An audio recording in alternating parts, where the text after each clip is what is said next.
San Pelayo. Mártir. 925. Memoria libre. 26 de junio. Cautivo a los 10 años, empezó a mirar la vida en su realidad fuerte y grave. No reía fácilmente, dice de él su biógrafo. En otro tiempo había jugado a orillas del Miño, aturdiendo con sus gritos infantiles el pórtico de la Basílica Episcopal de Tui. Sobrino del obispo Hermogio, crecía junto al santuario, destinado también él a las altas dignidades eclesiásticas. Estudiaba la gramática y el salterio, cantaba en el coro las bellas melodías mozárabes, y en las grandes solemnidades presentaba el incienso delante del altar en cajas de marfil con incrustaciones de plata. Ahora todo estaba ya muy lejos, los grillos oprimían sus pies, la estrechez de la prisión acongojaba su espíritu, su destino era la esclavitud. Vivía con otros cautivos cerca de los palacios del califa.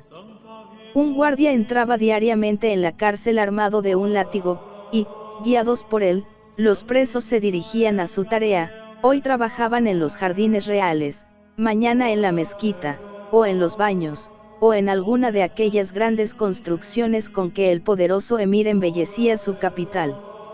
¿Cómo iba a reír el pobre niño? No había esperanza para él en la tierra, los suyos habían sido con él como hombres sin entrañas. Llegó a Córdoba engañado.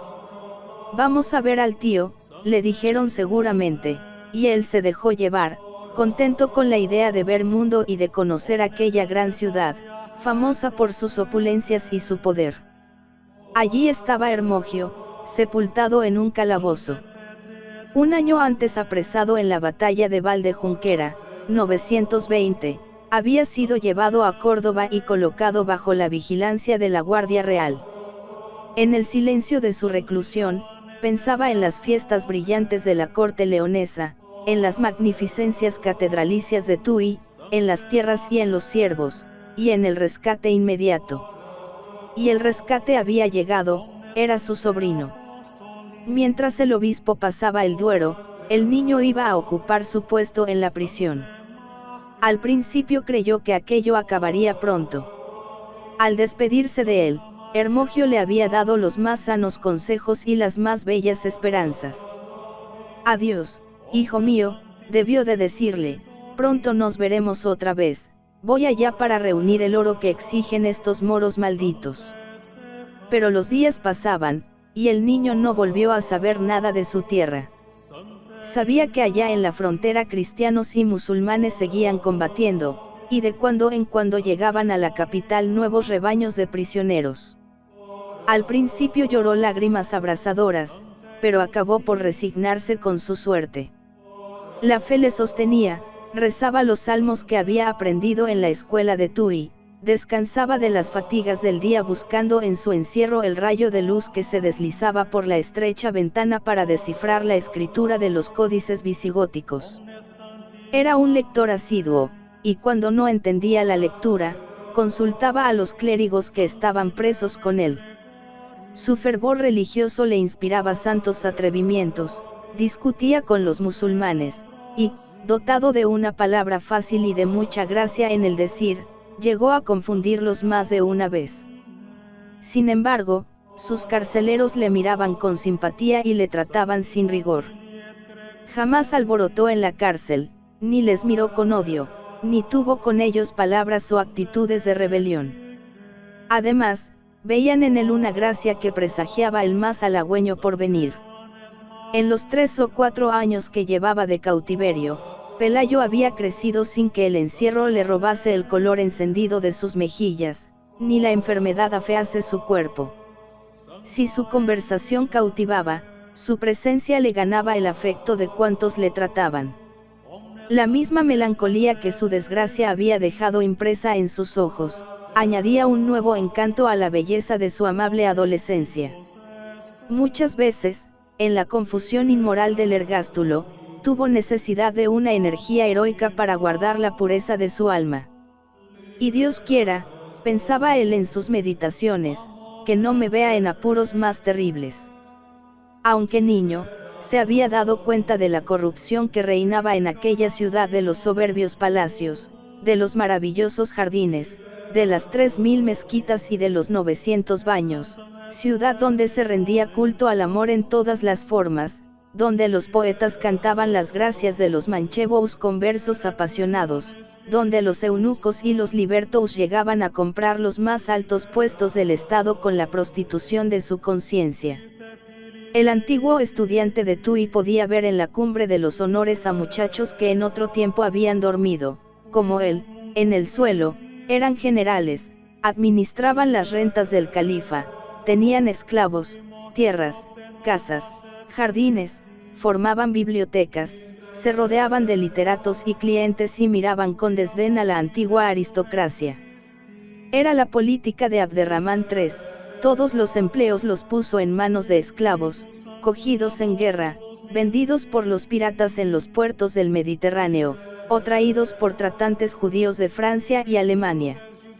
Instrumentos dóciles y flexibles en sus manos, empezaban por abandonar su religión, y a cambio de la confianza con que se les honraba, prestábanse a los más infames servicios. Y sucedió que un día el carcelero se acercó a Pelayo y le dijo: «Muchacho, te felicito, el rey se ha acordado de ti y quiere honrarte». Los que le rodeaban miráronle con envidia, pero él empezó a temblar. Luego vinieron unos servidores de palacio y se lo llevaron.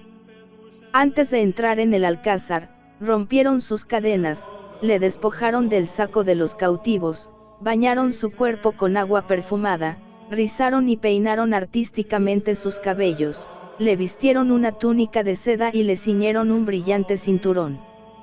Era la hora del mediodía cuando Pelayo atravesaba los patios que había en torno de la mansión.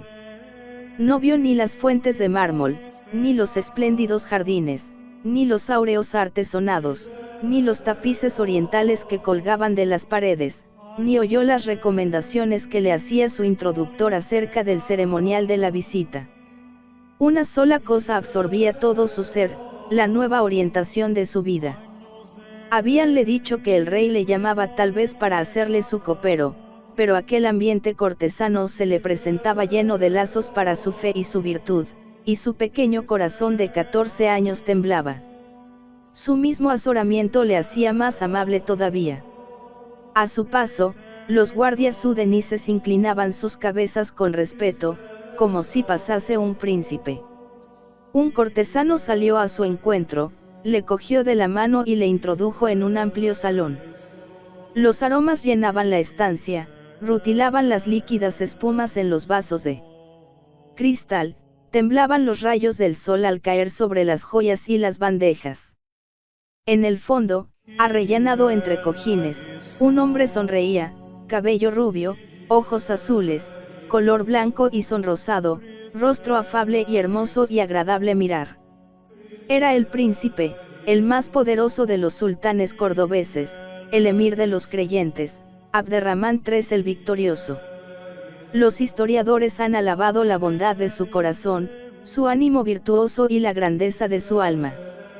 Pero la sensualidad le dominaba, digno gobernante de un pueblo de afeminados, no tenía bastante con su harén, necesitaba un séquito numeroso de efebos, escogidos entre sus miles de esclavos.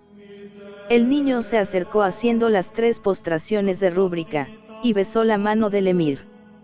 Abderramán le miró rápidamente, admirando su talle esbelto, sus carnes de color de rosa y de jazmín, su mirada temblorosa, su abundante cabellera, rubia tal vez, con ese rubio pálido que era el preferido de todos los omeyas cordobeses. Después dijo sonriente: «Niño, grandes honores te aguardan, ya ves mi riqueza y mi poder, pues una gran parte de todo ello será para ti.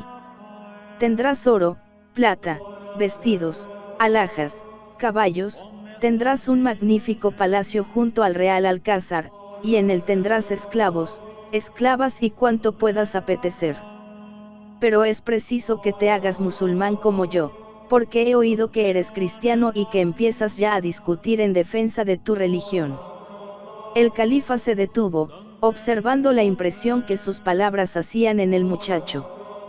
Este, con serenidad, y al mismo tiempo con energía, contestó: sí, oh rey, soy cristiano, lo he sido y lo seré. Todas tus riquezas no valen nada. No pienses que por cosas tan pasajeras voy a renegar de Cristo, que es mi Señor y tuyo, aunque no lo quieras. Es posible que Abderramán no comprendiese toda la decisión que había en esta respuesta, la gracia del muchacho y el encanto de su voz le cegaban. Llevado de su instinto brutal, se adelantó hacia él y le tocó su túnica con las manos. Lleno de ira, el santo adolescente retrocedió, diciendo: atrás, perro. ¿Crees acaso que soy como esos jóvenes infames que te acompañan? Y al mismo tiempo hizo añicos su túnica de seda. Llevadle de aquí, dijo entonces el príncipe a sus cortesanos, educadle mejor si podéis, de lo contrario, sabéis el castigo que merece. Vinieron después los ruegos y las amenazas, pero nada pudo vencer el ánimo heroico del mártir. Pelayo repetía sin cesar: Señor, libradme de las garras de mis enemigos. Y ya no volvió a atravesar los umbrales de la cárcel, colocado en una máquina de guerra, fue lanzado desde un patio del alcázar hasta el lado opuesto del río, y como todavía diese muestras de vida, llegó un negro de la guardia y cegó su cabeza. Caía la tarde cuando se presentaba en la mesa del reino celeste con la copa de su fe y de su amor.